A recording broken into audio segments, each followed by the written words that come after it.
What's going on, family? What is going on, guys? Welcome to today's stream with your boy Abel, checking in live and direct. Super excited to be here with every single one of you guys as usual, because it's another day we're able to come on here and ultimately go ahead and get better, family. But go ahead and drop those locations in the chizzy chat for me. Let me know where you guys are tuning in, family. All right, because we're gonna have a freaking full phenomenal stream to really start off the week, get our mindsets prepared, get our charts prepared, and I feel like it's gonna be absolutely amazing. Because I don't know about y'all, but I'm planning to have a phenomenal week this week.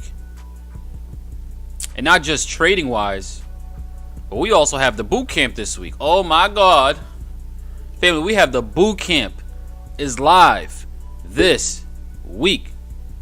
Right, I've been talking to you guys about the boot camp for the past 3 weeks, right? Because I pretty much thought of the idea 3 weeks ago, beginning of this month, and now it's actually coming into fruition.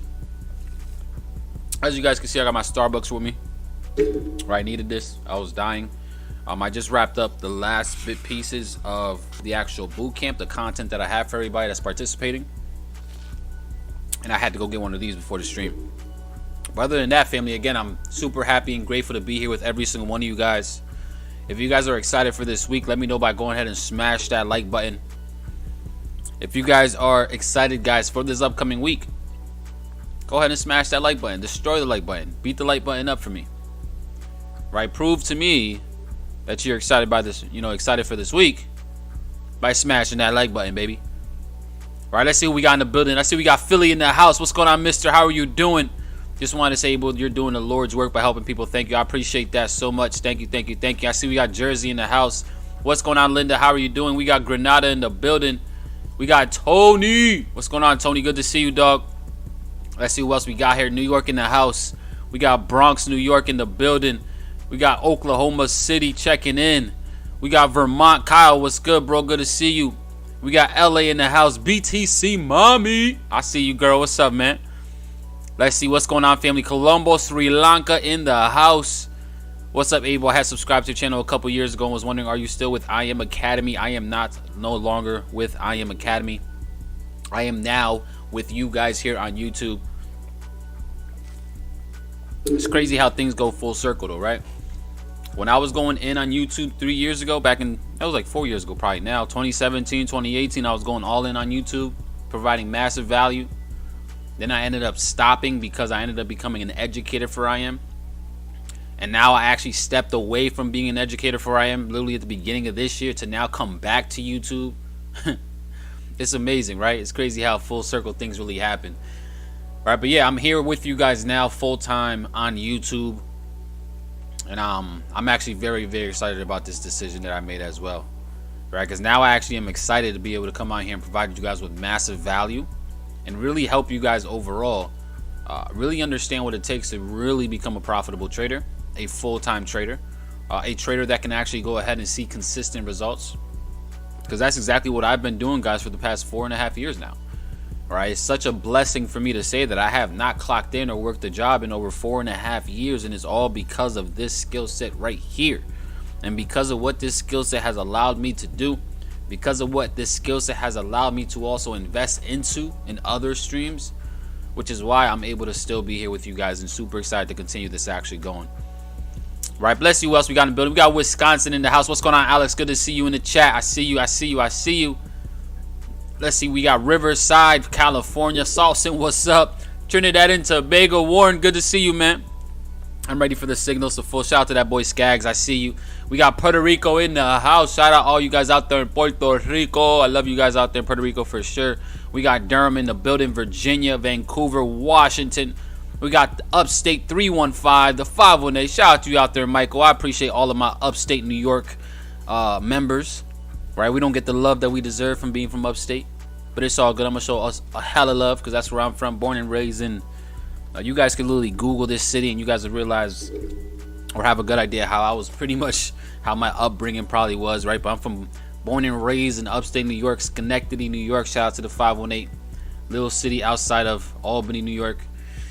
And yeah, it's very, very interesting community over there, right? But I see we got Nigeria in the house. We got Muskegon, my guy Austin. What's good, bro? Good to see you. Baltimore, Maryland. Shout out to you, Tony. We got Miami, Michigan, Uganda are representing. What's going on? Shout out to you guys out there in Uganda. Weren't you trading SMC? Why are you back at useless SNR and trend lines? That's a good question, Ark. All right, that's a good question. Right, but first things first, I don't use trend lines, right? I don't really use trend lines like that no more. If I do put them on my screen, it's more so just to give you a visual representation of the actual trend or the flow of the current market.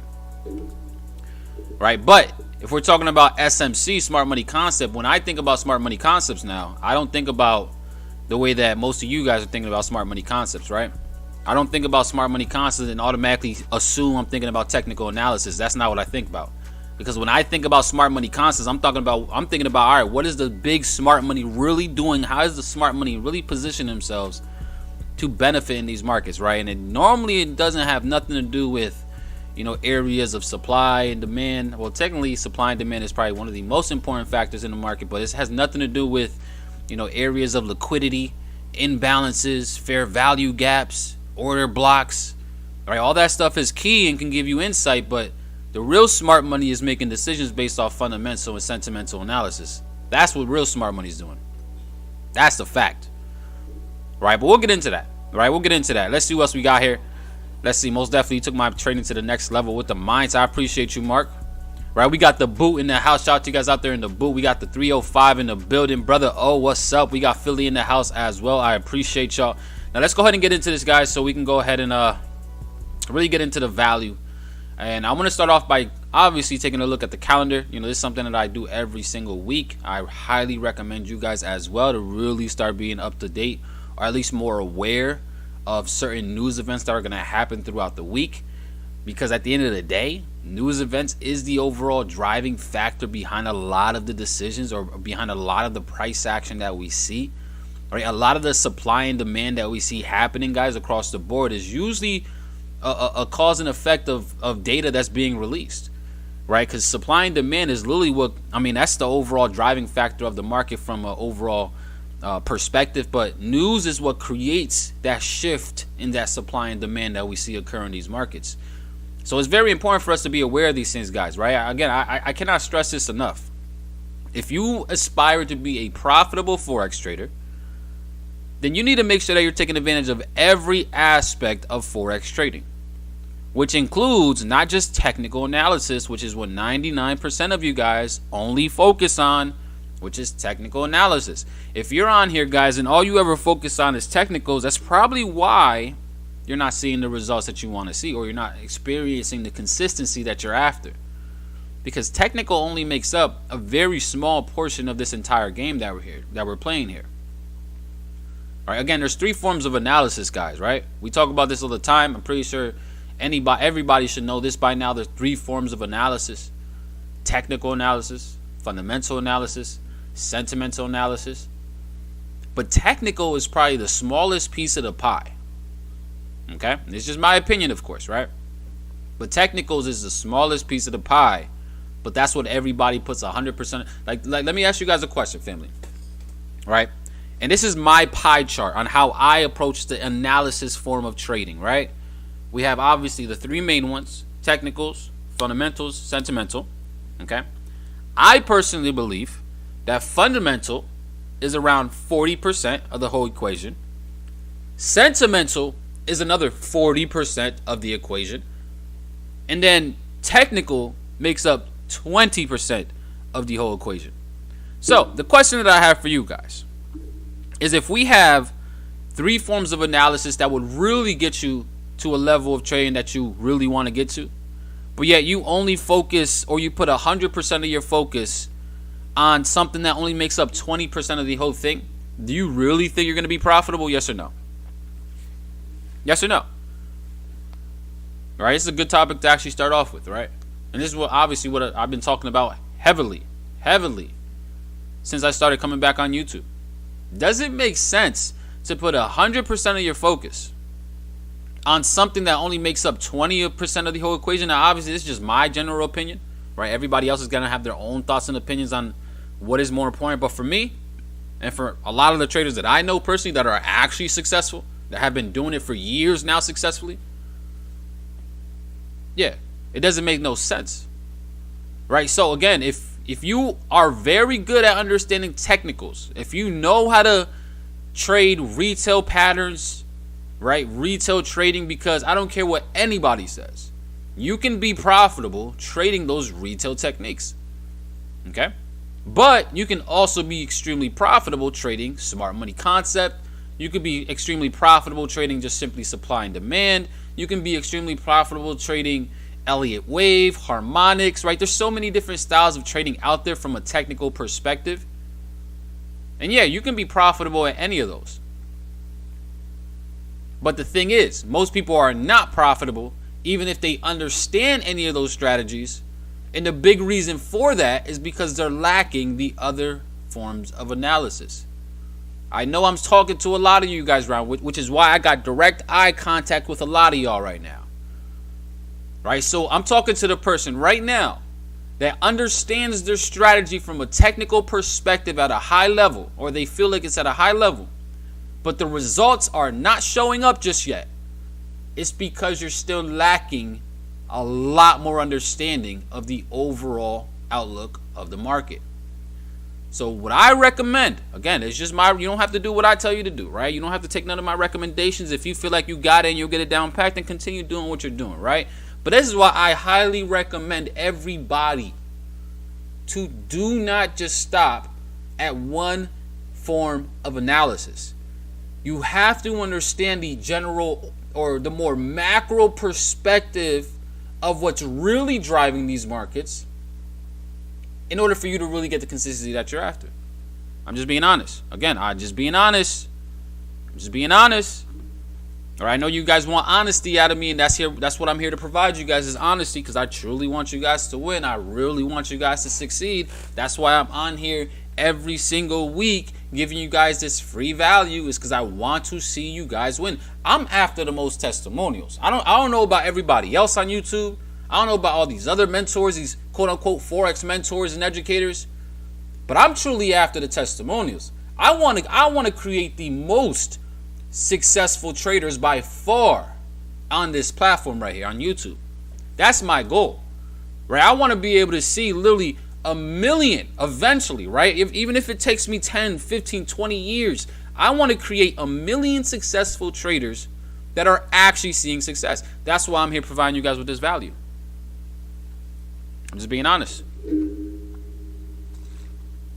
All right, so again, make sure you're understanding every single aspect of it. Right, but let's go ahead and take a look at the calendar really quick, guys. So we do got a few different news events that we have to be aware of. Starting off on Monday, we have core durable goods. We have pending home sales. All of this stuff, guys, will have some type of effect on the markets. You know, especially for right now with everything that we're dealing with, especially with inflation, the state of the market, interest rates going up, going through quantitative tightening, all this stuff right here, guys. All of these datas, all these releases right here is only going to bring either more confidence in the market, or it's going to bring a lot more fear in the market as a whole. Okay, so that's something we have to be aware of. Now for the ECB, right, the central bank over there, the president of the central bank, Lagarde, is going to be speaking. Again, anytime we have a high political figure that's going to be speaking or testifying, you always want to be on the safe side and just be aware of that, because anybody that's in control of a central bank, they have the ability, guys, to absolutely shake these markets, and that's something we have to be aware of, especially as a Forex trader. Okay, now going into Tuesday, we do have President Lagarde speaking once again in the morning at the beginning of London session. At 10 a.m. for the US dollar, we do have CB consumer confidence. Again, this is something that can really bring some type of sentiment that we can be aware of, because it's going to show us how how much confidence the consumers have right now in the economy. And obviously, if confidence is starting to increase, that could be looked at as more optimistic for the markets. That could bring a little bit of a bounce in the equity markets. But if consumer confidence continues to drop, then that means less spending is going to occur, which also is going to cause a lot more fear in the market. So that's also something we should be aware of. For the Australian dollar, guys, we do have retail sales getting released. As of right now, they're expecting a drop in retail sales. Again, I'm expecting a drop in retail sales across the board for damn near every single country, every single economy. Now going into Wednesday, We do have the Bank of England Governor Bailey going to be speaking. Again, just be mindful, high political figure. He's going to be speaking. And then this is also going to be very, very interesting, guys. GDP quarter over quarter for Q1. Right, I believe this might just be a let's see what this is, right? Because I don't think this is actually the actual numbers for quarter 2. But let's see. Measures the annualized change in the. Is this for quarter? Because this says quarter over quarter. I think it said quarter 1. Is this for quarter 2? Because if this is for quarter 2, guys, then this is going to be extremely, extremely important. But I believe this is for quarter 1. I don't know. We'll figure it out, right?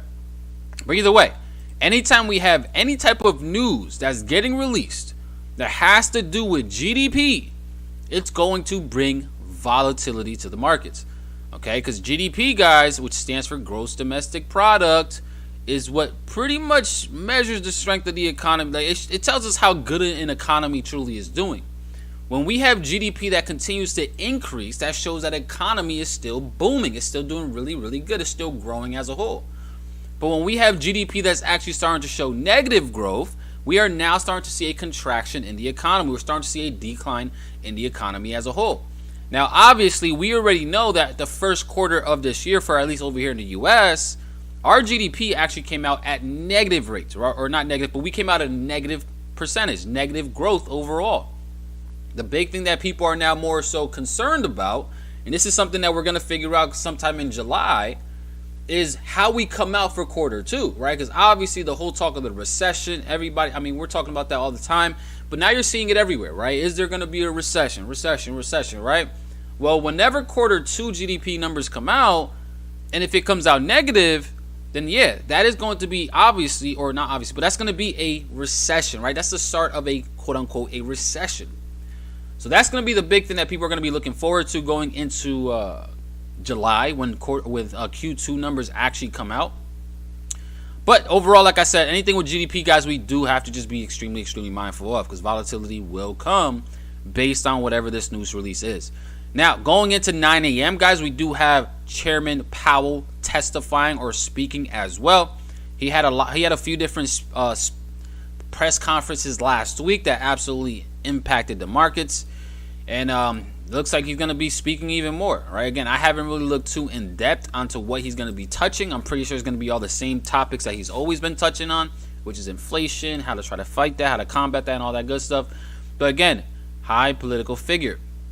He's a chairman of the Federal Reserve. That's a big deal, right? He holds a lot of weight. So whatever he says can cause sentiment across the board, okay, and can really shake the markets.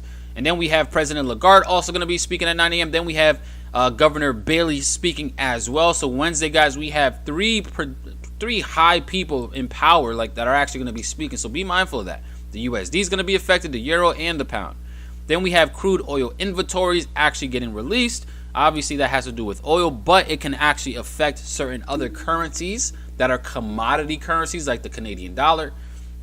That's going to be interesting. And then we have President Lagarde going to be speaking once again. Then going into Thursday, guys, we do have GDP numbers getting released, quarter 1 for the pound as well. Again, it could bring volatility. At 8:30 a.m., we do have the initial jobless claims over here in the U.S. I honestly feel like a lot of big-time investors and corporations are now actually eyeing these numbers a lot more than normal.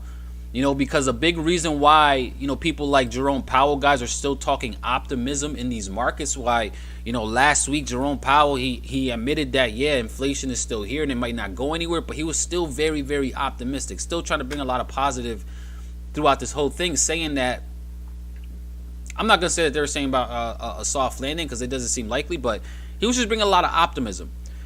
So a lot of people are going to be looking at this, right? Because how this thing works, guys, how this cycle works.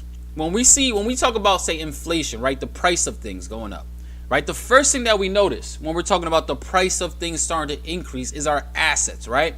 The assets go up first, right? Whether it's you investing in the stock market, you having real estate, whatever it is, right? Typically, all that stuff usually increases first, which is going to cost more, or which is going to cause more spending to occur across the board, which is then going to lead from the assets increasing in value to now the price of goods and services also increasing in value.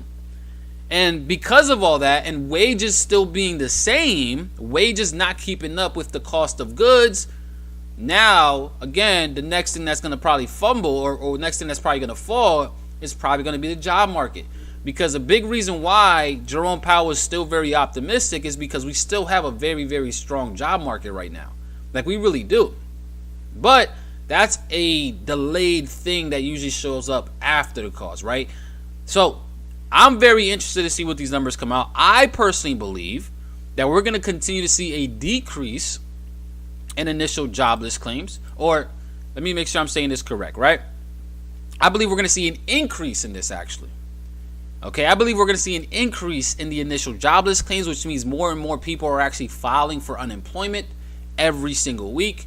And then that's obviously going to lead to a lot more fear, uncertainty, and down in the markets, right? So that's something else that we do have to be aware of, guys. But overall, besides GDP over here for the Canadian dollar as well, it's going to be a very, very interesting week. On Friday, we really don't have nothing too much. We have some PMI data for the pound and the USD. CPI for the euro, which is going to be very, very interesting, though, right? Whatever the CPI comes out, guys, can really cause the euro to really go crazy. But that's our calendar for this week, right? Last week, for anybody that's really been aware, we didn't do much, right? It's been a very, very slow and choppy week all week last week, guys, especially if we're looking at, say, the dollar itself. Like, look at this, right? We really didn't do much. The entire week, we were just stuck inside of this range right here. Pretty much just accumulating, or whatever you want to call it, consolidating, right? I don't like to use the word consolidation because, yeah, typically price is going sideways, but there's a lot more happening than just sideways price action, right? But we haven't really seen much at all. So last week was a very, very choppy, slow week. I had a bunch of good trades, but the majority of my trades that I took last week were pretty much either very, very small losses or a lot of break evens. Now, I still ended up positive for the week, as I shown you guys in the Telegram chat. You know, I showed you guys that the challenges that I'm actually doing right now with my Forex funds, and I was still able to go ahead and pass phase number 1 for the 100K account that I have. I passed both phases for the 50K account. So now I'm just going to go through the process this week of going through phase 2 of the 100K account. Obviously, I don't want to rush it, but hopefully by the end of this week, I can go ahead and pass that. And then I want to go ahead and combine both of these accounts so that I have a 150K account that I could be trading on. And yeah, so overall, it was a very slow week. I did experience a lot of break evens, some very, very small losses. I think I had an accuracy of around, or a win rate of around 45%. But I was still able to see massive growth. And that's the importance, guys, of really knowing how to cut your losses short and ride the winners, right? Cut your losses short and ride the winners. I had a 45% accuracy last week, right? Because I started the challenge account at the beginning of the week. And by Friday, when I actually passed it, I made that 8%. I only had a 45% accuracy, okay? I hope this is, like, put this stuff into perspective, guys, right? Because what a lot of traders do, a lot of traders come in wanting to win every single trade that they take, and that's just not going to happen. That is very, very unlikely. In fact, you're not going to win every trade. It's impossible to win every single trade over a long period of time. Yeah, you can have certain streaks during maybe a couple days, a couple weeks. Maybe you can even win every single trade for a month. But over a long period of time, it's just not going to happen. So give yourself more realistic expectations. Understand the importance of risk to reward. Understand the importance of cutting losses short and riding the winners, and you will see consistency and you will see gains in your account. That's just the rule of the games here. Okay? So overall, like I said, that's been my week. I had a very, I'm not going to say up and down, because like I said, I still had a really good week. It is what it is. It's just a lot of break evens this week. A lot of break evens this week. Like, I'm talking about a lot of break evens, and a lot of small losses actually happened this past week. All right, let me actually go ahead and see something real quick. Give me a second. Let me log into this. Let me see.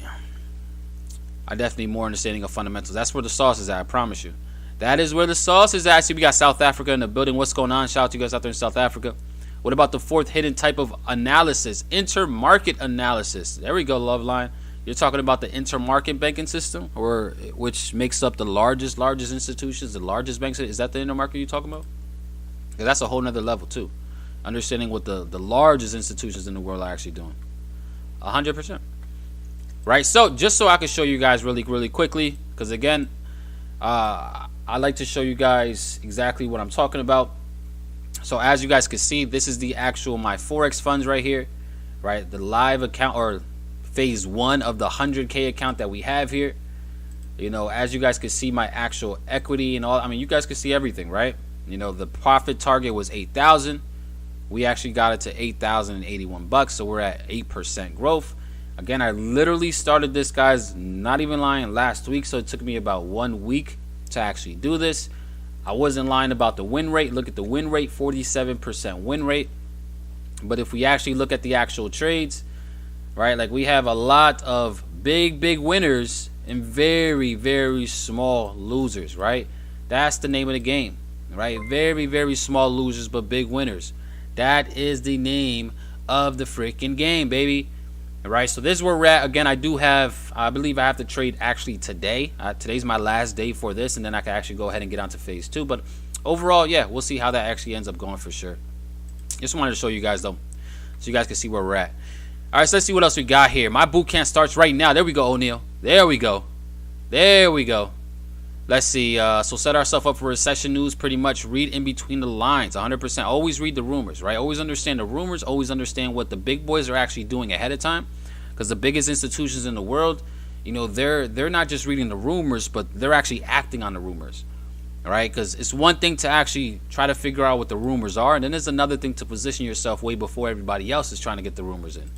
Okay, so yeah, let's see. Any pre-analysis for gold? Yeah, we'll definitely take a look at gold. I got you. Win rate doesn't matter as long as the RR is there. There we go, Jay.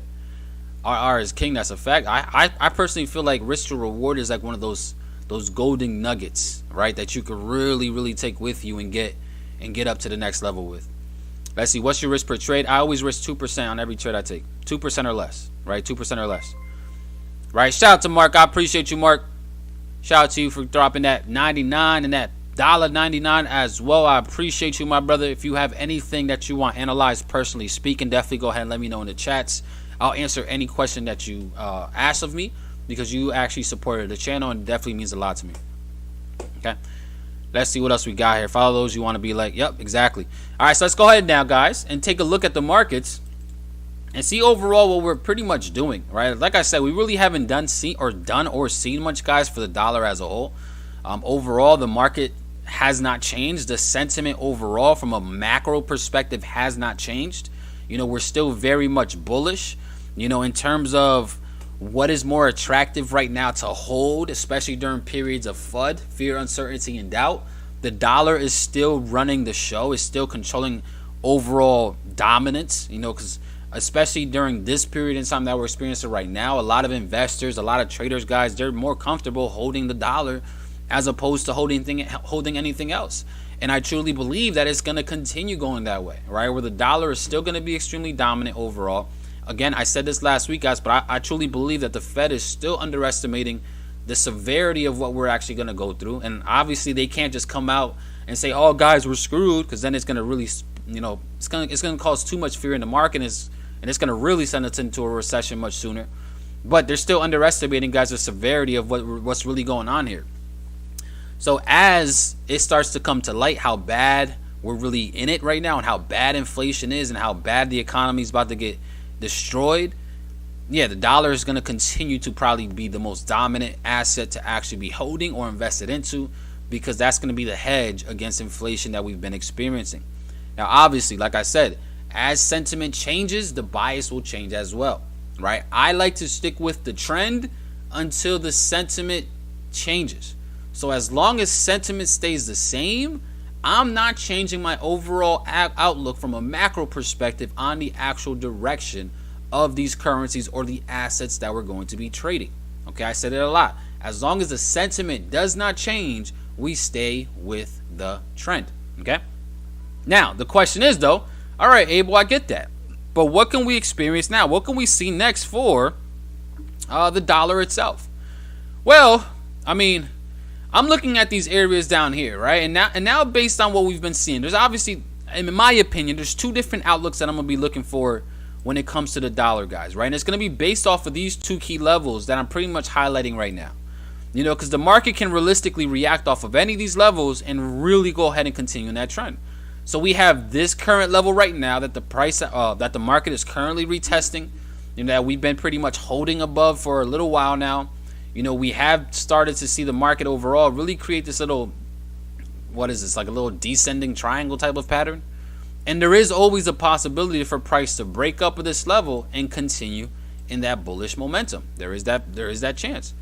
What I think can actually happen now is actually starting to change a little bit. Okay, and the reason why I say that is just because, again, I'm analyzing what price action is doing, and I'm also realizing that, you know, there could be a momentarily change in momentum right now. And this is something I actually want to bring up too, right? Understand, guys, the change in short-term sentiment change, right? A change in sentiment for the short term versus a change in sentiment for the long term, right? Those are completely different things, right? Short-term sentiment versus long-term sentiment. Long-term sentiment, in my opinion, is that we're still extremely bullish the dollar because we're still in that risk-off environment, risk-off sentiment environment, which is going to benefit the safe havens like the dollar, bonds, gold, things like that, right? So long-term sentiment, I'm still overall bullish. But from a short-term sentiment, based off what Powell was saying last week, he was bringing still a lot of hope that this thing is not going to be too bad. So because of that, that can bring short-term sentiment change in the market. But even if we do experience a short-term change in sentiment, I don't think it's going to be long-lived, right? I think it's going to be short-lived. So what I think can happen for the dollar, guys, right? And again, things can change, right? If we actually go ahead and break back above, say, this level right here, right, above this 104.5 level, then we're probably going to just continue going higher, especially if we, you know, close above. If we go above and close above on the daily, then we're probably going to continue. But I would not be surprised if we actually seen price come down to this level right here, down to this demand zone. We actually play off of this demand zone, and then from there, we see increase in momentum coming back into the upside. Okay, so that's really what I'm looking for now going into this week. Now, again, things could change, right? We could realistically just buy off of this level here. It's very possible, right? I'm not going to be the one to say, oh, I can't do this, right? No, right? I'm not a freaking fortune teller. I'm not psychic, right? I don't know if for 100% certainty what the market is going to do. But what I can do is understand the probabilities of each and then position myself in a way to take advantage of it. Okay, because no trader out there, guys, is a fortune teller. It is what it is, right? So yeah, price can realistically shoot up from there. Or what I think is going to happen, we're probably going to see more of a short-term correction to then get us into that demand zone where, again, clearly a lot of demand picked up, right? Clearly for the dollar, right? The US dollar, a lot of traders and investors, guys, they felt like this 102.20 level was extremely, extremely cheap and was a good bargain to buy the dollar, right? That's supply and demand, right? The demand for the dollar superseded the supply that was available at this time. So we clearly, that's why we've seen such a strong push up that creating all the imbalances. So now I think there's a good chance that if price comes back down there, since it's going to be our first time back down there, there's probably going to be a lot of buy orders just waiting down here, waiting to get triggered. So then I would want to take advantage of that type of momentum, right? Does that make sense, guys, from a supply and demand perspective? Does that make sense? Drop some threes in the chat. Drop some threes in the chat. Let me know if that makes sense. It makes a difference, just so we're 100% it does. Shout out to you, Oscar. What's going on? Good to see you in the chat. Risk 2%, reward 8 to 10%. That's the name of the game. How do you think the overturn of Roe vs. Wade will affect the markets? That's actually a really, really good question, and I honestly don't even know.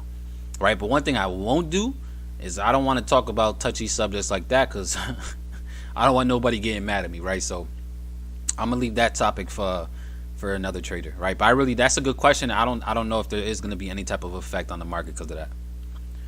Let's see. Our job as traders is to react, not predict. There we go. The land level. Why are you not taking bid lower from the mark level? Yep, down here.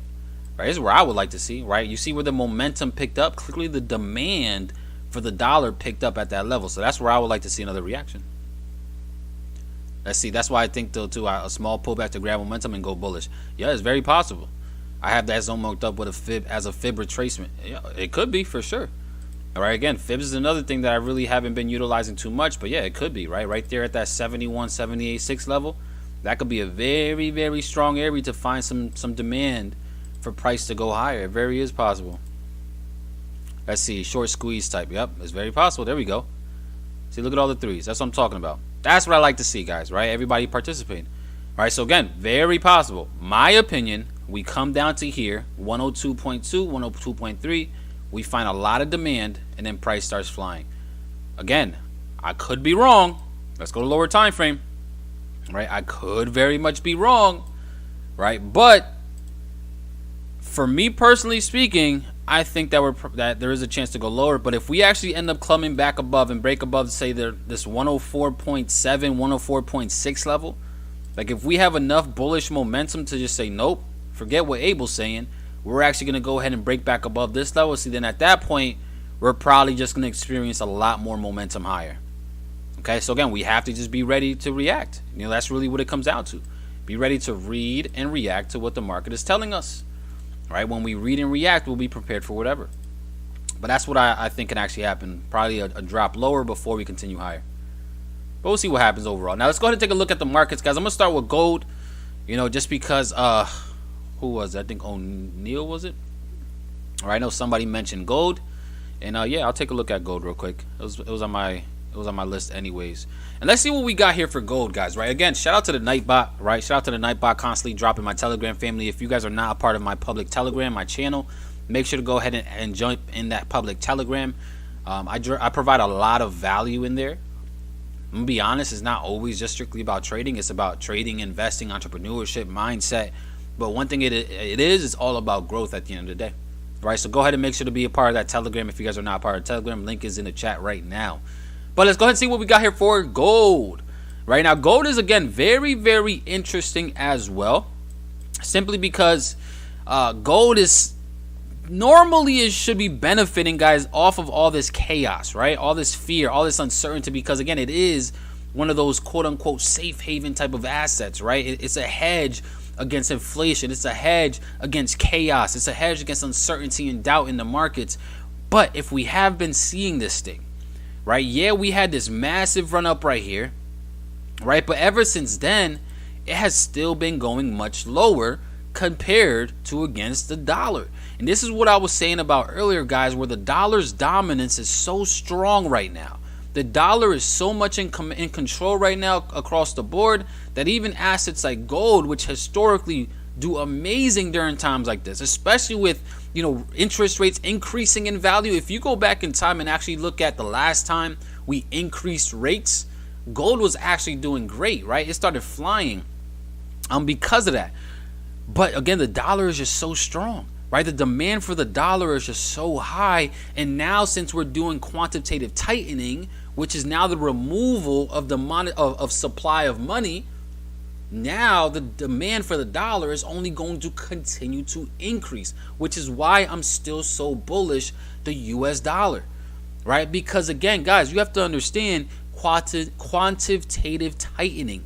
That is a tool that the Federal Reserve uses to also try to fight inflation. That pretty much just removes money out of circulation. That's all that really does. And it doesn't, they don't take that money and repurchase US treasuries and bonds and mortgage-backed securities, which is what they normally do.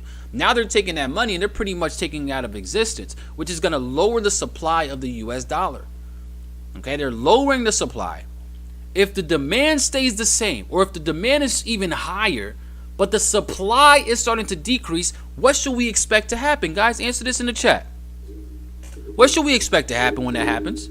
Right, when we're in a situation like that, right, where the demand of something, of an asset, is extremely, extremely high, but now we're in a process of also lowering the supply, what should we expect to happen?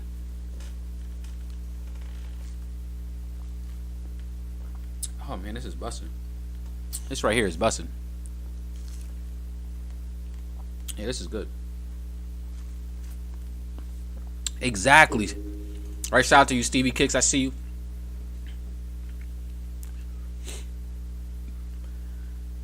Yeah. High ass prices, exactly. Price will fly up. Asset value increases. Higher prices. Guys, this is basic supply and demand.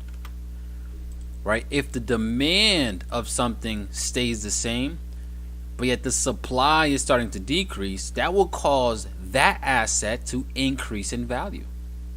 Because now the demand is going to be so high that people are going to be able to ask for a higher price for that asset. Right? Let's use an example real quick, right? Let's say that all of us right here, right? Let's say we opened up a mart, right? Let's say we opened up a little shopping mart, right? And we sold oranges. Okay? Abel's Orange Shop, right? We got Abel's Orange Shop available.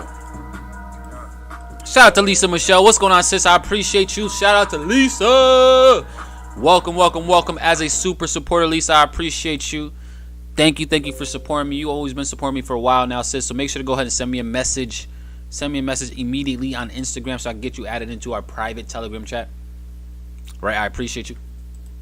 But let's go back to this example, right? Everybody go ahead and drop some welcomes as well for Lisa. She deserves it.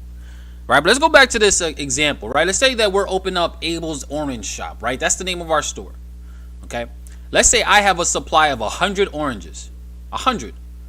But the demand for my oranges, there's really not that many, right? Let's say we got 100 oranges. We got 50 people that want an orange, right? So they buy that orange at, say, $1. But yet, now all those 50 people, they bought one orange, and I'm still left with 50 oranges with nobody wanting to buy. In order for me to get those oranges off, I either have to be patient or I have to lower the price because the demand is not there, right? If I lower the price low enough, the demand could pick up and I could get those other 50 oranges off. But now let's say I got 100 oranges, but yeah, I have 150 people that want an orange. See, I can get my first 50 oranges off for $1, but because the demand is so much, I can go ahead and increase it now to $1.25, right? I can go ahead and increase it to $1.50. Why? Because the supply is still there. The supply is actually starting to decrease, but the demand is still there, right? High demand, low supply, you can increase your value, right? You can increase it. So that's the same exact concept when we're looking at these markets, right? So that's something that we really have to be aware of. But let's go back to what we were talking about for gold. With gold is a very interesting situation though, because like I said, normally gold benefits during times like this, and I do believe gold is extremely undervalued, right? I do believe we do see gold eventually trading at above 2,000 very soon. I do believe that, but for now we don't have enough evidence showing that it wants to do that just yet, right? But by the end of this year, you guys can write this down, right? And this is my opinion, of course, right? It's my opinion. It's not financial advice. I'm not telling you guys, go buy gold. No. What I'm saying is by the end of the year, I truly believe that gold will be trading at above $2,000 an ounce. That's just my prediction. That's my thoughts. Okay? But for now, there's not enough evidence to support that just yet. I mean, we did get one touchdown into this demand zone, right? Where clearly, and traders, investors, they thought that gold was very cheap down here at this level, 1786, and we've seen a nice little reaction off of that. But even off of that, we really didn't break no real levels of structure off of this bounce off demand, right? Knowing how to read price action off of these areas of supply and demand, guys, are very important, right? Because yeah, we've seen a nice little reaction here, and clearly the traders thought it was cheap to buy gold, so they bought it up. But we didn't break no structure. We didn't break nothing of significance, right? So when I look at things like that, I'm saying, all right, man, yeah, we had a little bit of demand down there, but the demand wasn't as strong as it could have been, right? So now we have to really think about what can happen next. So what I think can happen now, or what I would be looking for now for gold, personally speaking, I want to see how gold comes down. And again, I could be wrong, right? I'm only human, right? I'm only using what I know, and if I'm wrong, you ain't gonna see me trying to hide it. I'm one of the most transparent educators and traders in this whole space, guaranteed. If I'm wrong, I'll come on here and tell y'all, yo, I screwed up. I was wrong. It is what it is, though. Get over it. All right, that's me, right? Because if I'm wrong, I tell myself, it is what it is. Get over it. Right? Get out your feelings. It's over. It is what it is. But I think we can actually see more downside. I personally want to see how price reacts down here at around the 1760, 1770 level. Right? If we can see price come down to 1760, 1770, which is again another area of demand, then we could potentially get that reaction that could really go ahead and send us higher. Like if we see, and this is literally my game plan, guys, right? I am looking at it from the daily perspective, so it is a much bigger time frame, bigger outlook. But if we see gold come down to around, say, the 1760, 1770 level, and then off of that level, we see a very, very strong reaction, right? That brings us back above this previous level of demand that as of right now it's holding. Then that would show me a lot of momentum in potentially expecting this to go higher. Okay? That's just my outlook. Just from more of a technical perspective, that's how I would be approaching it. Right? So I think that there is a potential, unless obviously something else changes. Right? For right now, I think there is a potential for price to go a little bit lower for gold. And I could be wrong. And if I'm wrong, then we'll just adjust. Let's see. Thanks, everyone. Abel was my first ever live. Been following ever since. Shout out to you, Lisa. I appreciate you. Let's see. What tool is that you use for the dash line arrow? All right. That is literally just my arrow tool right here. Right here. Right. Just a little hint for anybody that's new to TradingView. Right. For anybody that's new to TradingView. How many of you guys are new to TradingView? Let me know in the chat. Drop a 3 if you're new to TradingView. For any of your favorite tools, you can come to the left side here, the toolbar. And whatever ones you guys use the most, go ahead and hit the star. When you hit the star on them, it's going to favorite them and it's going to bring it right on your screen so it's easy for you to find. That's just a little nugget. It's basic, but there's a lot of newer traders that still are not familiar or used to using TradingView, so that's a good way. But it's just an arrow tool, right? It's an arrow tool, and you can go ahead and just change the settings on the actual arrow tool to make it dashed or whatever you want to make it, right? Line, dash line, dotted line. Let's see, if you check out the monthly volume, it looks like some market absorption. I personally looking at gold coming down to 1600. Sheesh. Let's see where you're at.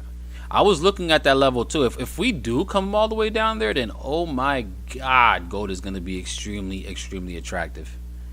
It is very possible too, right? Because last time we had a massive increase in volume too was down at this level. Right, so if we do come down to that level, which it is possible, right? If we do, then man, like that is the time to really start buying gold and holding for the long term, in my opinion, right? Again, that's not financial advice. That's just my thoughts and my opinions, right? If we do get to that 1600, then golly, gold is going to be extremely, extremely discounted at that point, and you could really be able to catch some long-term swings. All right, and it's possible though. Again, the market's gonna do what it wants to do at the end of the day, right? But let's see what we're talking about from the monthly perspective.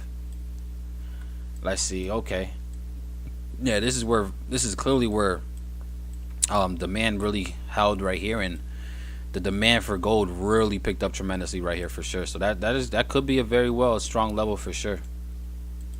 Right, but if we get down there, then golly.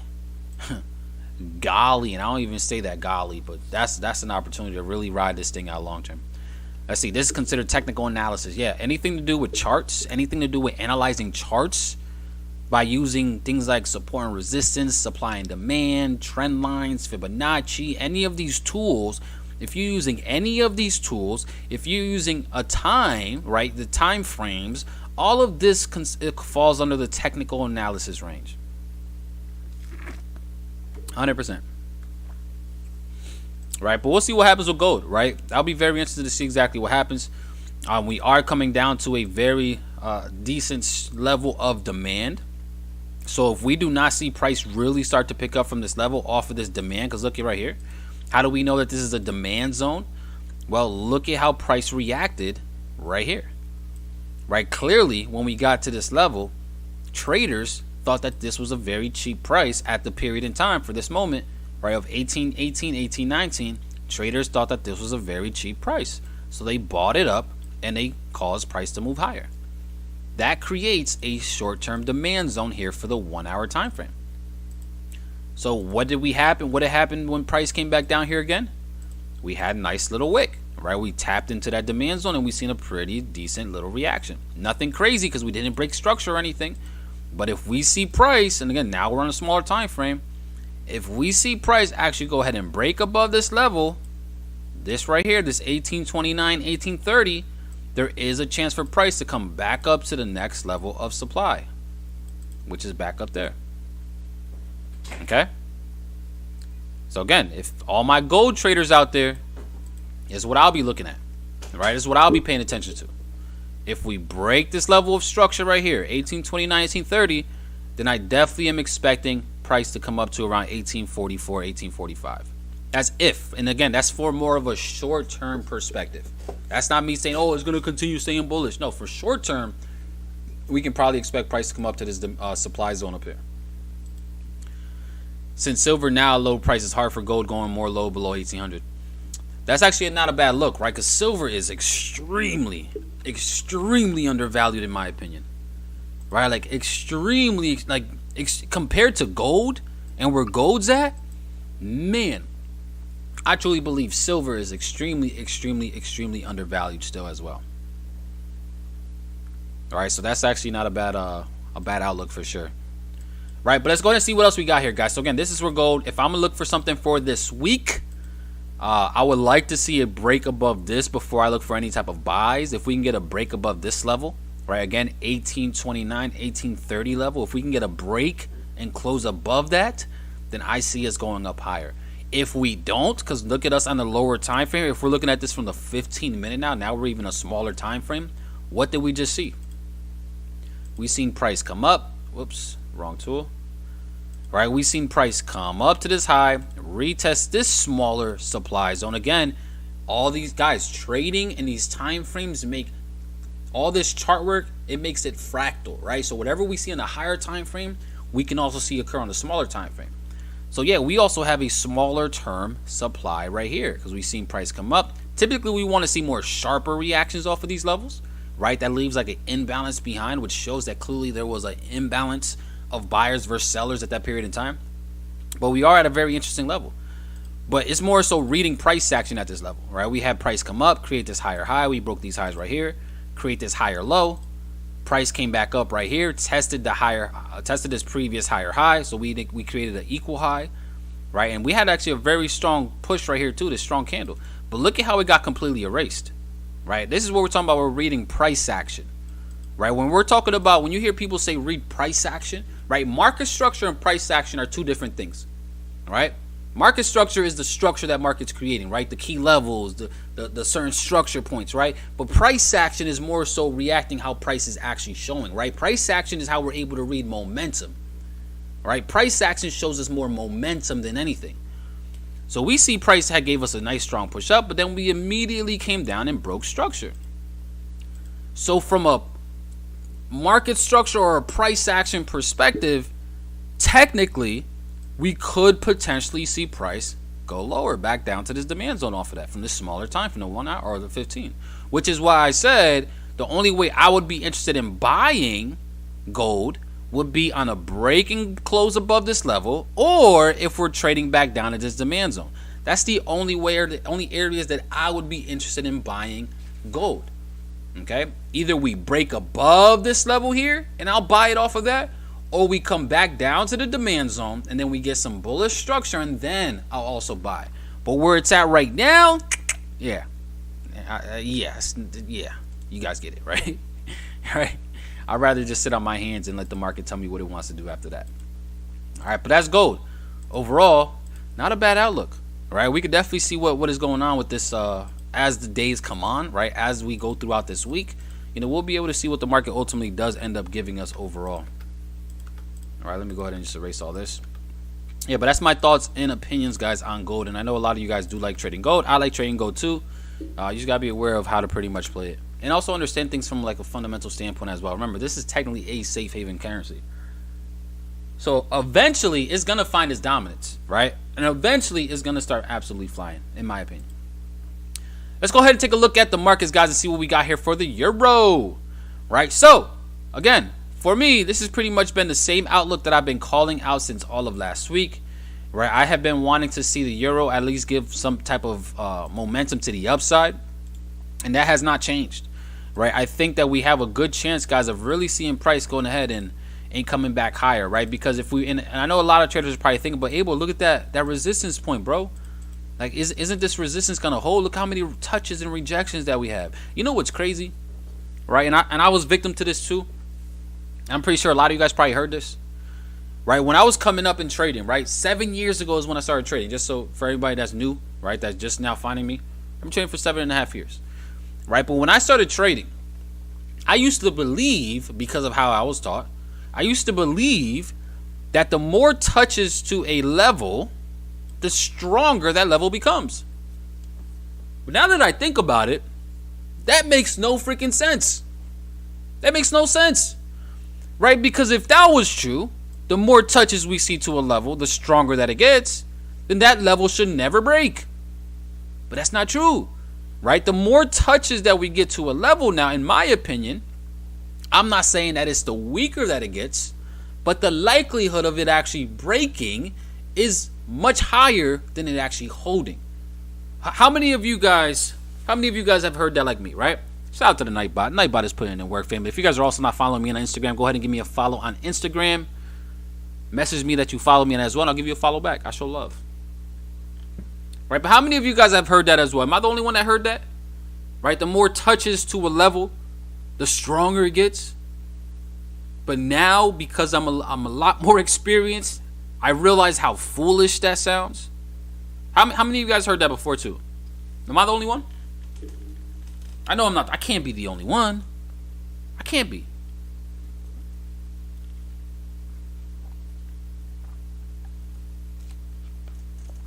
Let's see. Let's see. NASDAQ and US 30. I got you, Nikki. We could definitely take a look at that. Wow, more sauce than Sunday lunch, stewed chicken and kalayayo. Let's see. Patience and discipline at key points. That's key. All right. Concentration City right now. Yeah, this is some sauce. Guys, oh my God. If you guys think this is value for every single one of y'all that's in the boot camp, oh my God. Yo, I promise you it's going to be next level. I just promise you it is. Let's see. I had that as one of my confluences. So did I back in the day. I heard that plenty of times. Right, I used to try to trade off that, and then I used to wonder, like, damn, man, why is it not working? Heard that once or twice. Yep, I did. Yeah, I heard the more touches, the stronger it is. I heard that too. Yep. This is why we got to really change the way we think about these markets, guys. Right? Stop's about to be ran. There we go, Rodney. Exactly, right? With the more touches, I understood there's more reason for AMD set an alert at the break of top of zone. Yep. I'll try and tell y'all, right? Because it really doesn't make sense. Because if it gets stronger, then that level should never really break. That's just the reality. But it always does break. And you have to understand why now, right? Let's really talk about it in terms of, again, bring back supply and demand real quick, right? Shout out to that boy Skags. That's really what he specializes in. He actually got me wanting to really up my supply and demand. So I've been doing that for sure a lot. Right, but let's talk about this in terms of supply and demand right now, right? Again, when we're talking about supply and demand, what is really occurring, right? Well, like when price came up to this level right here for the euro against the dollar, right? Which is telling us the euro right now is the quote, right? The dollar, am I saying that right? Oh yeah, yeah.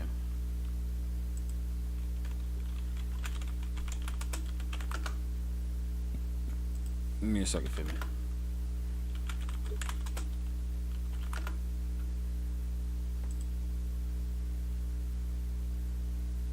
No, the dollar's the quote, the euro's the base. Let's get that out the way, right? So let's really think about it in terms of supply and demand, right? So again, if the dollar is the quote, the euro is the base, what we're doing here is when price actually got up to this level right here, let's use an actual round number. Let's use this number 1.05, right? This is telling us that for every $1, the euro is going to be $1.05.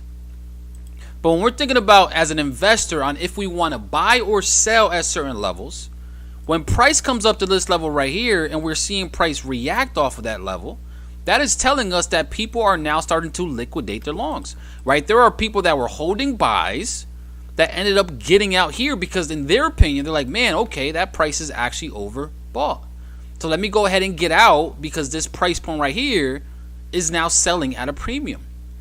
So one thing we have to realize is that whenever we do get multiple touches at a certain level, which is now being considered a supply level, and the more touches we see to that level, there's going to be less people waiting there to actually jump into that order, right? Because normally when we see that first touch to that level, we usually see a very strong reaction off of that, right? Because typically people that have sell limits here or sell orders waiting up here, they get filled immediately. But if there's not enough supply available, we get another test to see if we are going to get more people in. We get a few more people that actually are able to get into those sell orders. Then we see another touch to see if we're going to get more. Then again, at this point, now we probably almost filled everybody's sell orders, right? So the more touches that we see, guys, the less orders that are going to be available to actually allow that trade to play out. Because we have people that got sell orders triggered here. We got people that got sell orders triggered here, right? The order book is starting to dry up, right? There's not that many sell orders left over. So the more touches we get, the more orders that were already accumulated. So now we could probably expect price to run up. Does this make sense? Oh my goodness.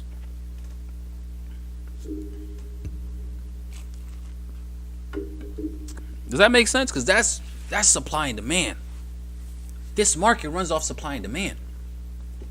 It's either the buyers are going to be selling it, right, at a premium, and the sellers, they're going to be buying, the sellers, they're going to be buying it at a discount. Buyers sell it at premiums. Buyers sell it at premiums. Sellers buy it at discounted levels. Based off these reactions, we had a lot of people that were liquidating their orders. But they're only going to be in there for so long. Let's see. I see the wicks as rejections, right? You could possibly see that, right? But you got to understand too, wicks get filled, right? In fact, yeah, there's times where you can see a wick and it shows a rejection. It's showing a rejection for a period in time. But wicks also like to be filled, especially, and this is a nugget right here. I want y'all to write this. This is a nugget. If you guys see price, and I'm gonna use an example real quick so you guys could possibly see it even better. Right, like say we're coming up to price, right? Say we see something like this. Oh man, this is some sauce. I should have left this for the boot camp. But look at this, right? What if we seen price go ahead, react off of this level right here, break down below structure, right? We seen a nice break of structure right here, right? And then we see price come all the way back up. Boom. We seen a nice strong push up. You know, we got a nice little 2 candlestick pattern right here. Bow, right? And now we seen price come up in this level.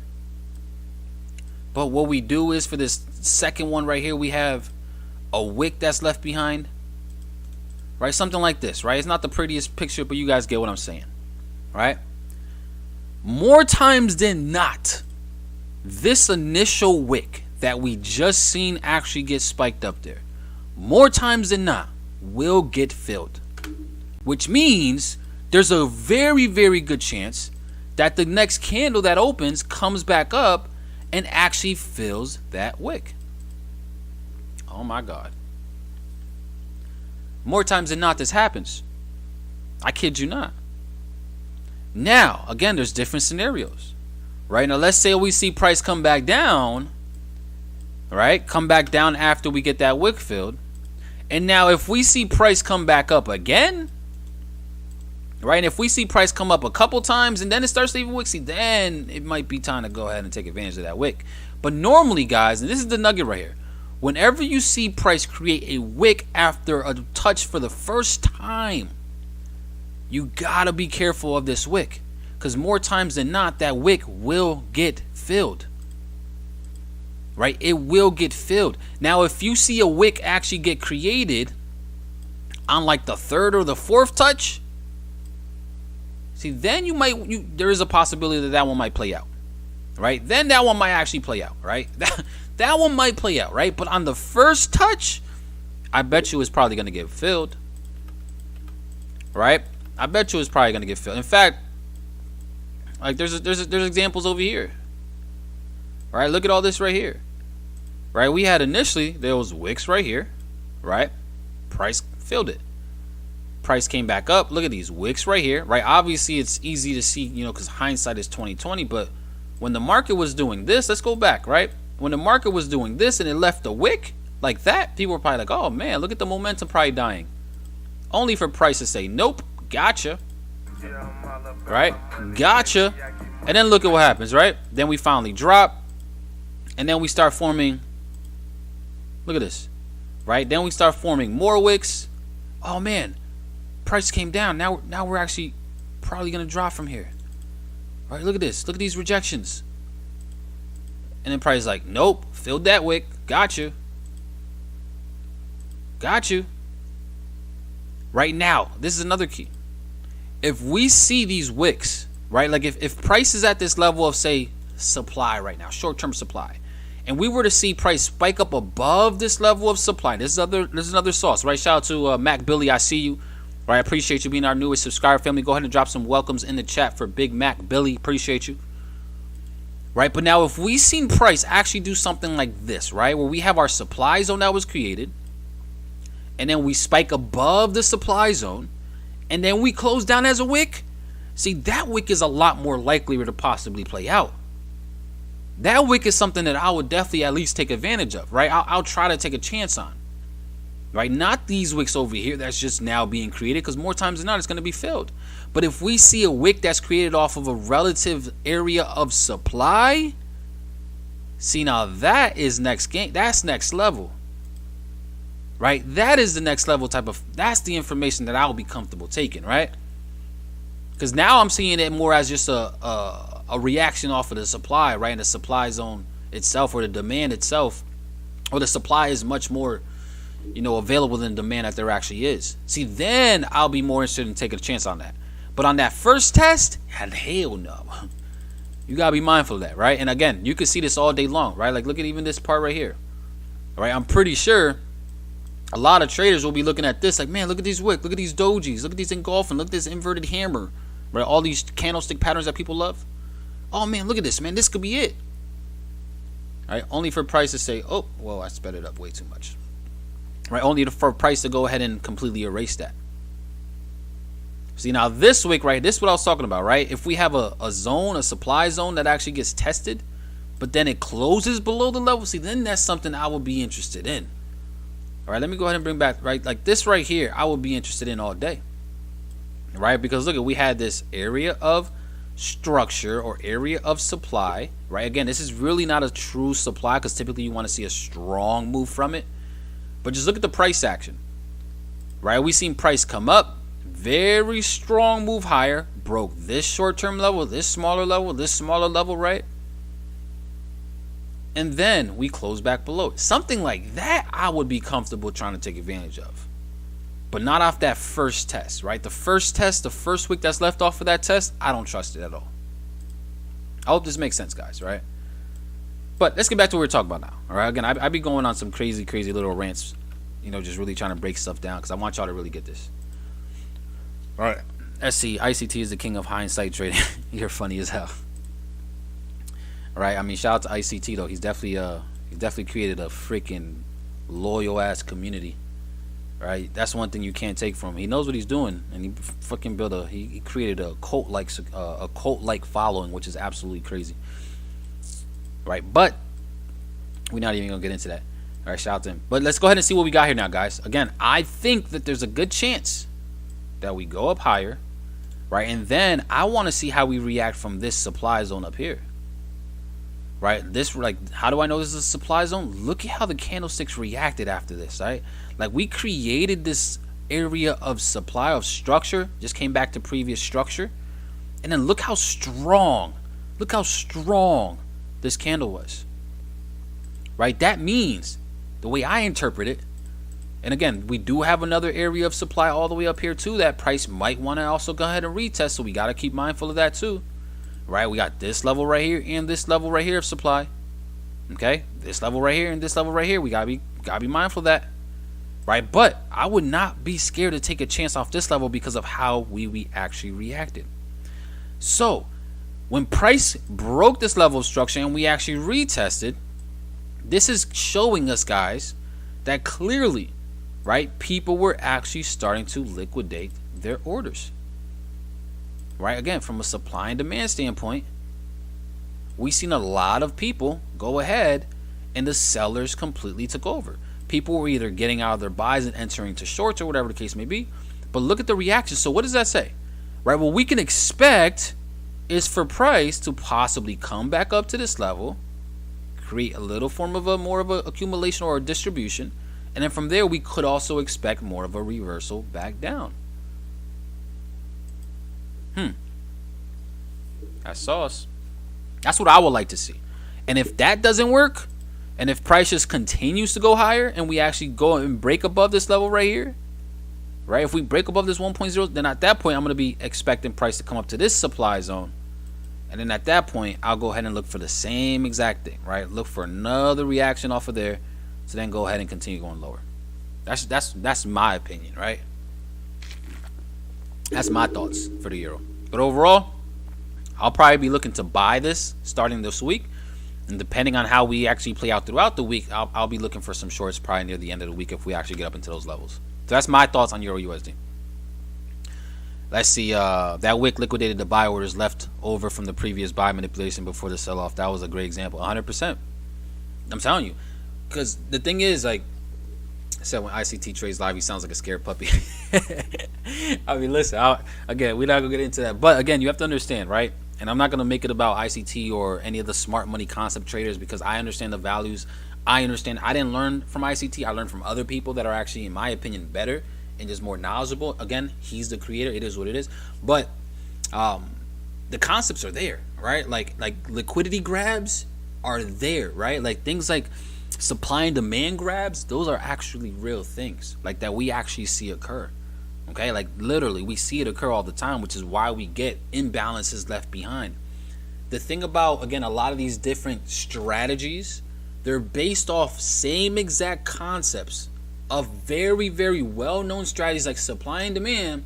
It's just people like to rebrand those concepts so that they can go ahead and create their course and create their own terminology and all that good stuff. But for the most part, all those concepts are all the same thing, right? They're very, very similar.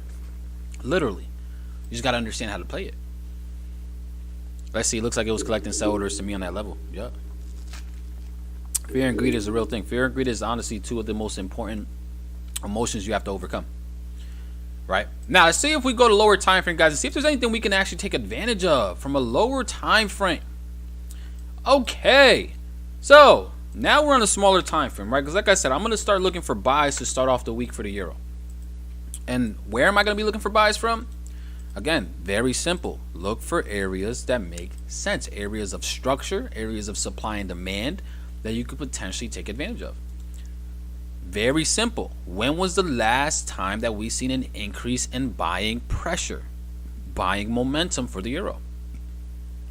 We've seen it down here, right where we've seen price finally start up. We had this little order block. Price completely shot up, and that's what actually caused the break of structure right here. Short-term break of this structure. Okay, we see it.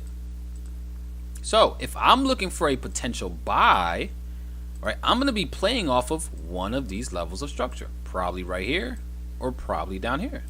Now, one thing we also have to keep in mind is we do have an area of supply right above. Right, we have an area of supply right above here. Right, so there is a chance that if price comes lower first, like if we're able to come down to say this area down here, I would like to see price probably spike down into this area of demand. So if we can see price come down to this level, then we can go ahead and see, boom, expect it to shoot up. But since we are coming into a strong level of supply where we clearly in the past seen a lot of selling pressure, you can always expect a potential reaction off of that. Now, again, in my opinion, I'm still expecting upside for the short term. So even if we do see a little reaction off of there, I'm only going to be looking to buy it even more. Right? Because even though we do have a supply level right here, I think that this supply level is going to be short-lived. Just because I think that the demand for the euro is a lot more attractive, at least for the short term, at these areas that we're at now compared to the dollar. Okay? But yeah, supply and demand. Right, again, it's something you guys are gonna gotta get into it more. So this is where I'm looking for for the euro, right? Like, again, do not be surprised if I'm in this thing with y'all, or if I'm in this by myself, I'm in it by myself, right? But this is also what I would be looking for. Something like this, right? When we're talking about risk to reward, which is really what I talk about a lot. My thing is risk to reward. Like, I'm very big on risk to reward, right? So if we're looking at it from a risk to reward perspective, right? Shout out to Farouk. What's going on, my brother? I appreciate you. Welcome to the familia. Right? If we're talking about from a risk to reward perspective, then I mean, yeah, look at this. Right? Entry down here, 1.053 level. We got a 5.71 risk to reward. So how does this look in terms of percentages, right? If we're risking 2%, which is what I always risk, no more than 2%, or that's my ultimate risk for any trade, any setup. Right? We got 2% risk. And if my target is going to be up there and we have a 5.71, guys, what is my gain? What are we potentially going to be able to make if this trade plays out on this type of opportunity with a 5.71 risk reward? If we're risking 2%, what is our gain here, family? Answer that in the chat. Let's see. Let's smash the like button. 100%, guys. I know you guys probably got some type of value, right? If you guys gotten some value so far, just do me one favor. Smash that like button. It definitely helps out tremendously. Like, you guys don't even understand how much of an impact just smashing that like button really does, which is why you see all the Forex, all the YouTubers everywhere, no matter what, they're always talking about it, because it does make a very impact. It makes a huge impact on the algorithm that YouTube has or whatever.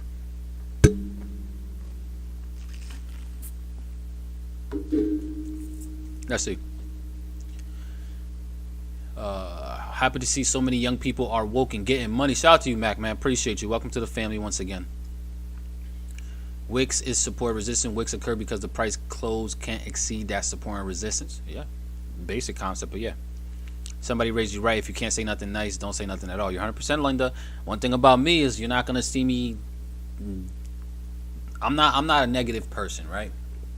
Anytime there's negativity brought my way, I'm very good at just not neglecting. I'm very good at just blocking it and ignoring it. You're not going to get a negative response out of me. Why?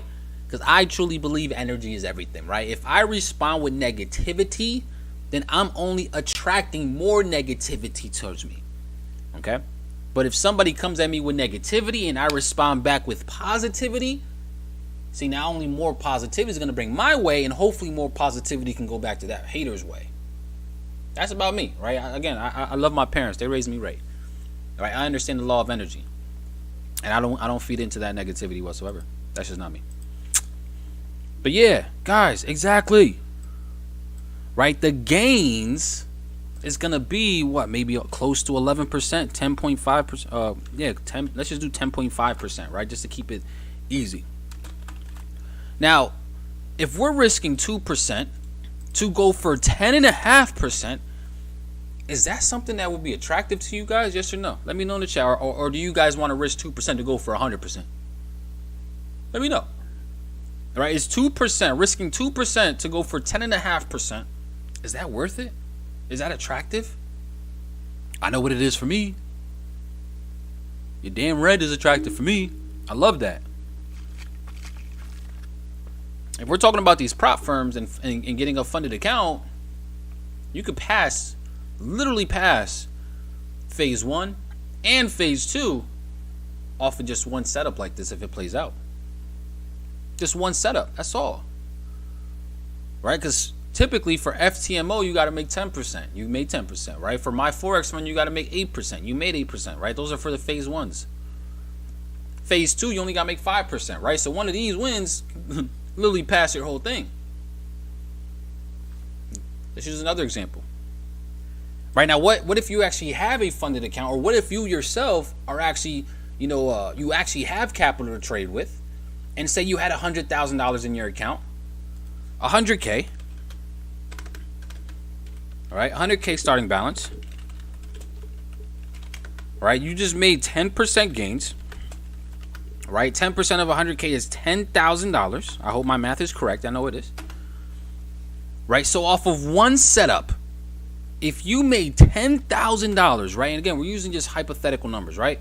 On a 100K account, and you made $10,000 off of one trade, that's worth it, right? Because you're risking only $2,000, 2%, to make $10,000, and now your account went from 100,000 to 110,000.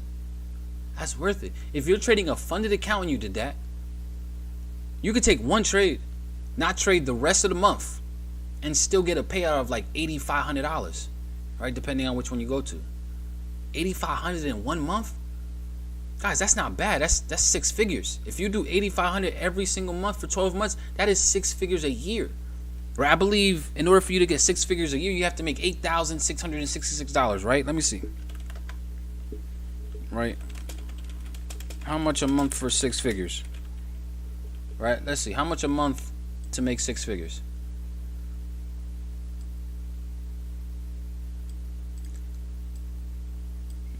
Right? To make 6 figures, you got to make $8,334. $8,334 a month, every single month. That's getting you 6 figures. 6-figure trader, right? That's what it's all about, right?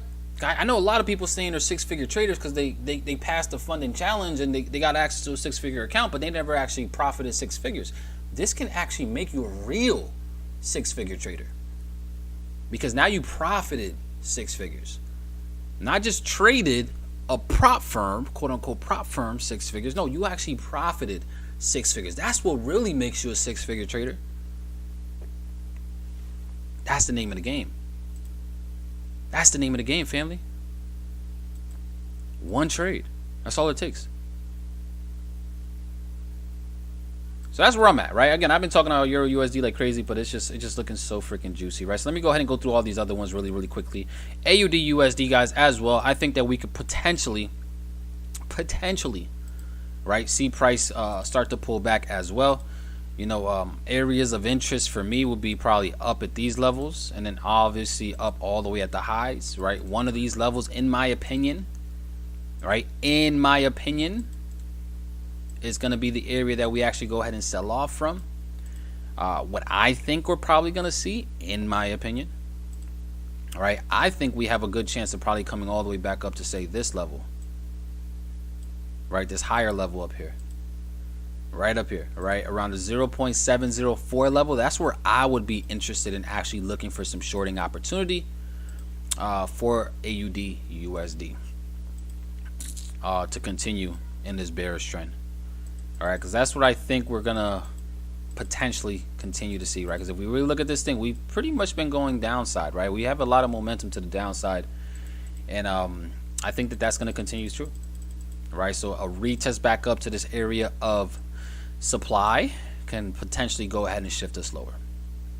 But what can we happen now starting this week, right? Is there anything we can take advantage of going into this week? Well, right now it's a little tough, right? Because obviously, if I'm expecting price to come up here, we should be positioning ourselves for more of a buy opportunity. The only way that I would be looking for a buy is obviously we're looking at price right now. We did see a nice little pop up in price that broke structure here, also broke structure here, right? So that could show some type of momentum. So if anything, if I was looking for something, then I would have to see price come back down into this demand zone down here. And then from this demand zone, maybe testing this little order block right here, that can give us an opportunity to go ahead and buy AUD USD, right? Something like this. All right, this is what if I was interested in taking this is where I would be taking it. All right, something like this. Just playing off of, key levels. Nothing too crazy, nothing too complicated. Remember, trading doesn't need, especially from a technical perspective, trading does not need to be complicated whatsoever. The complicated part about trading is not even understanding fundamentals, right? Because it is what it is. The hardest part about trading is understanding sentiment behind the data that gets released, and then just controlling your emotions and all the habits that come with it. All right. So overall, this is probably where I would be interested in looking for some opportunities for AUD USD, seeing if this demand zone can hold and go ahead and push us higher. Targets are going to be right back up to this initial high, this high, and then right back up to this supply zone, right? So these short-term supply areas will be my targets. Let's go ahead and see, and I'm gonna go a little bit quicker now, guys. USD JPY. I think we could see more downside for UJ. You know, we did actually see price give us a pretty strong reaction back down to the downside. You know, I really am interested in saying, looking at this area right here, right around the 135.5 level, right? And that's actually not too far. So if we see price actually go ahead and bounce back and come back up into this area of supply, then that's where I would be interested in going ahead and shorting. And then, yeah, looking to see if I could ride this thing lower to go ahead and break, you know, a bunch of these levels. But yeah, that's where I'm looking at for USD JPY. I'll be interested in realistically looking for some more buys, probably back down here around maybe the 132.5 level. That's where I will be, you know, starting to prepare myself for some more buying opportunities. Just keep in mind with UJ, obviously the Japanese yen has been getting destroyed overall. I mean, look at this thing, right? Japanese yen has been getting absolutely demolished. So there's always a chance at any given moment for this thing just to go ahead and start flying once again. But for the most part, I think as of right now, we could potentially see the price, you know, at least come lower to around, like I said, the 133.5 level, and then we go ahead and start flying from those areas. All right, let's go look at a fan favorite, pound yen. All right, pound yen. This is definitely a fan favorite. I'm still bullish pound yen. It's just at this point, I believe we might be able to see price come lower, fill this imbalance right here, right, and then continue to actually fly after we go ahead and fill that imbalance. I would really be interested in seeing if price can come back down to these lows down here. That's gonna be a tough ask, right? That would be a tough ask, but I would be interested in it. So in my opinion, 163 excuse me, 163.5, 164 areas would be a very comfortable area to actually take an attempt to buy up from that area. But if that does not hold, then we're probably just gonna see a deeper correction all the way back down to this demand zone, and then from there I'd like to go ahead and look for another opportunity to go ahead and go long, right? So that's my overall outlook for pound yen, keeping it very short, very sweet, just giving you guys my quick outlooks, and that's what I'm gonna be looking for going into this week. Let's see, GBP USD. Yep, GBP USD, this is what I was looking at. Crazy thing is, actually last week, guys, right, on Friday's session, right, on Friday's session of last week, or not Friday, I don't go live on Friday, on Thursday's session, I actually told you guys about this. I told you guys, like, man, I would not be surprised, right, when we were talking about it last week, we were at like something like this. I can't remember exactly where we were, but price was something like this, and I told you guys I would not be surprised if price actually came down to this level, retested structure here for pound dollar, and then went and actually started going higher. All right, I mean, as we can see, price came down to that level. It actually broke it and went a little bit lower, came very close to where that stop loss was going to be at, and then it finally actually, you know, got some momentum and just started flying. Right, so if anybody did take that, I'm gonna be honest, I didn't take it either, but that was a nice little quick 50 pips, right? 50 pips in the bag. But overall, you know, price did come back and it's pretty much just chilling. But I still want to see price possibly continue going higher, guys, from these areas. You know, I think that there's still a good chance to actually really see price continue going higher, in my opinion, right? In my opinion, I would love to see more momentum continue coming in and potentially go ahead and send us higher, right? So starting this week, I think there's a chance for pound dollar to go ahead and start going higher, in my opinion. Right, it's just my opinion, but that's what I think can happen, right? I would love to see price go ahead and really get up into this 1.246, 1.247 level, because that's the area I will be very, very comfortable with actually taking advantage of and looking for some more shorts on. So that's what I'm looking for. Probably more buys, and then eventually to go ahead and sell off. Right, that's what I'm looking at for that. Let's go ahead and take a look at the indices, right? Because the indice market actually had a massive, massive run to close out the week, right? We actually did see a bullish week in the indice market, first one in about 3 weeks. But again, my opinion, that is probably going to be short-lived. I mean, we already had a massive run up, right? It's just now trying to see, all right, what does price want to do next, right? Overall, I'm still very much bearish this. It's just a matter of seeing where price wants to actually go ahead and turn around at, right? We're at a level right now of structure where price could potentially really react from this area. I mean, if we really come to lower time frames and see how price reacted last time we were here, you know, it literally gave us a little pause in the market, and then it eventually really picked up momentum and shifted. So there is a chance for price to at least start moving back lower off of this current area that we're at. If that one does not hold, all right, if that does not hold, then there is also another chance for price to go ahead and push higher. I think if that does not hold, we're probably going to see price go ahead and continue all the way up to around the 40-30 level, right? And then price reacting off of this 40-30, 40-40, that can also give us an opportunity to go ahead and go short.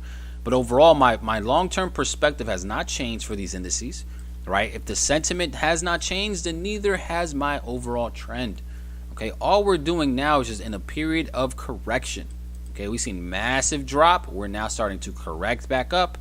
So yeah, this 40-25, 40-30 level, that's where I will start looking for some opportunities to go short if this current level does not hold.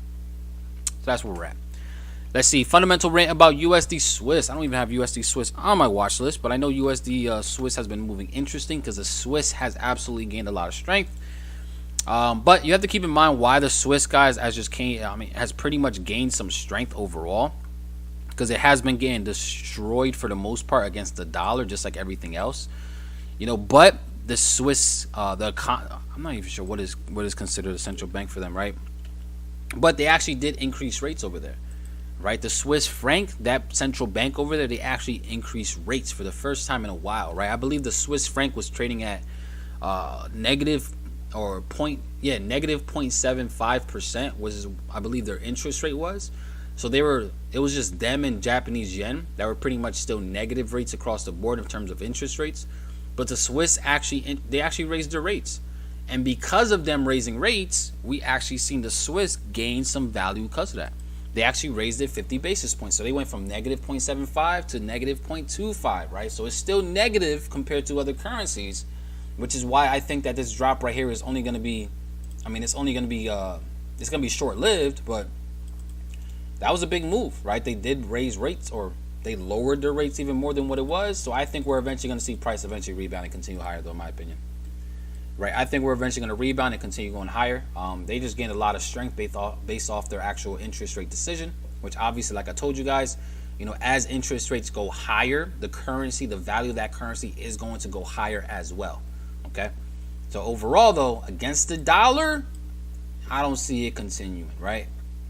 You know, we're either going to play off of this level of supply that we're at right now, or not supply, demand. Like, price can literally bounce off and just fly from this level right here, right? Especially how we started closing, right? Like these type of wicks, these are the ones that I actually be comfortable, right? Because this wick was created right below a area of demand.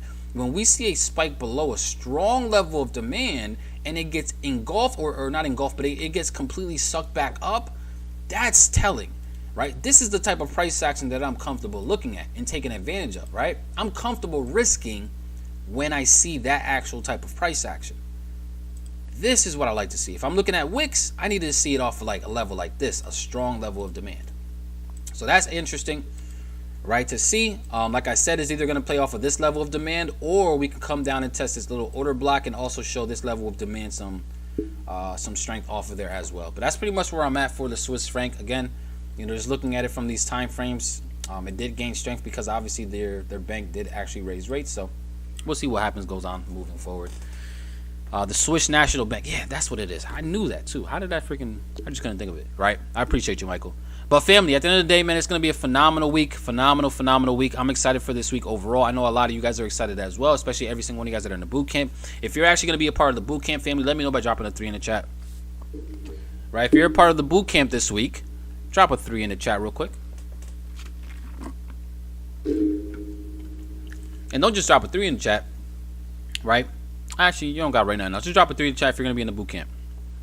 All right, because it's going to be absolutely next level. Like, I'm talking about like absolutely next level.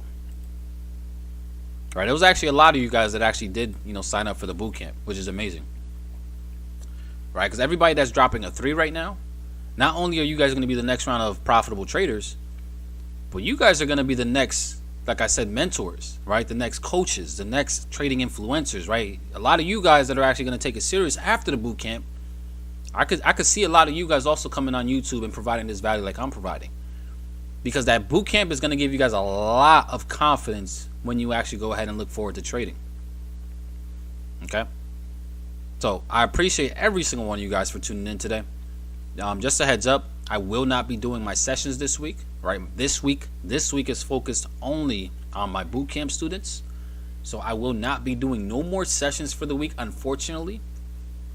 But I will come back next week on Sunday again to do another weekly outlook. I might actually drop some regular videos though. I'm not doing no live streams this week, but I might actually just drop some very regular educational videos for every single one of y'all. All right, very simple. No live streams though, because all my nights are gonna be tailored to my bootcamp students. But I do look forward to continuing providing you guys with all massive value starting again next week, right? With live streams again, right? So family, I appreciate y'all. I love you guys. Right, I'm gonna be sending out all the information tomorrow. Again, for anybody that is in the boot camp, right? I will be emailing you guys immediately after I'm done with this stream. I'm gonna send out a mass email to every single one of you guys, right? Giving you guys all the details. I will be starting though at 7 p.m. Eastern. 7 p.m. Eastern is where we're planning on the boot camp. 7 p.m. Eastern, right? I tried to pick a time that was gonna work for everybody. Right, because obviously we have people that are literally across, not just in the U.S., but people across the seas, and I figured out that 6-7 p.m. time slot is gonna be the best time slot for everybody. So it's not too early, it's not too late, and everybody can at least try to participate. All right, so family, I appreciate y'all. I love you guys. Shout out to our newest subscriber, RO Service. What's going on? I appreciate you. Right, I appreciate every single one of y'all for tuning in, family. I hope you guys got some value with today's session, and I'll see you guys all in the public Telegram if you're in there. If you're not in there, get in there. And for all my inner circle community, all right, for anybody that actually has a membership here on YouTube with me, I'll see you guys in the chat as well. Love you guys. I appreciate y'all. I hope you guys have a phenomenal rest of your guys' day. All right, guys, let's get it.